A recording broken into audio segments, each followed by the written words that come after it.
Hooglied vers vir vers, Hooglied 2 vers 14. Jou stem het 'n impak op God.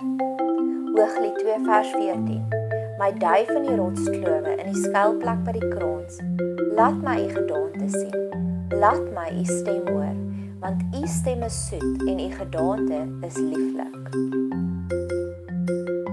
Hierdie is die derde uitnodiging van die bruidegom af. Dis die bruidegom wat hierso praat. Ma chère mademoiselle, it is with deepest pride and greatest pleasure that we welcome you tonight. And now, we invite you to relax. Let's pull up a chair as the dining room proudly presents your dinner.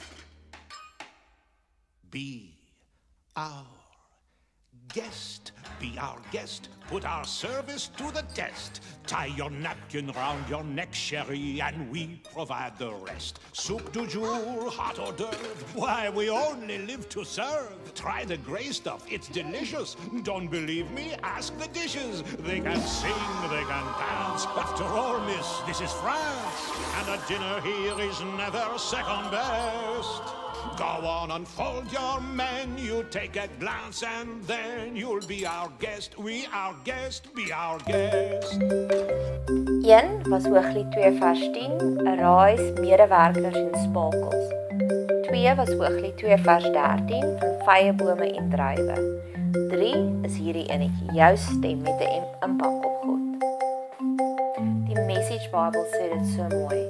Let me see your face, let me hear your voice, for your voice is soothing and your face is ravishing. Let me inside you, into your room. I've heard it's lined with the things you don't show. Lay me beside you, down on the floor. I've been your lover from the womb to the tomb. My wilde verbeelding dink ek God sit elke dag in die hemel, hoopvol dat ons met hom gaan praat. Hy het ons gemaak met hierdie unieke, spesifieke stemtoon, met hierdie spesifieke tipe persoonlikheid.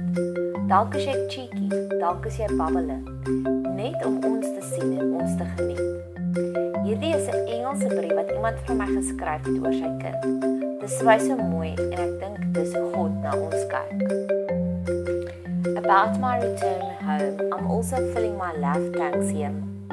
Having the love of a child, my offspring, the one I see, my eyes on her eyes, my tone in her voice, small things, the way she scratches her head like me. It fills me with joy and fatherly love. She is so attached to me these days.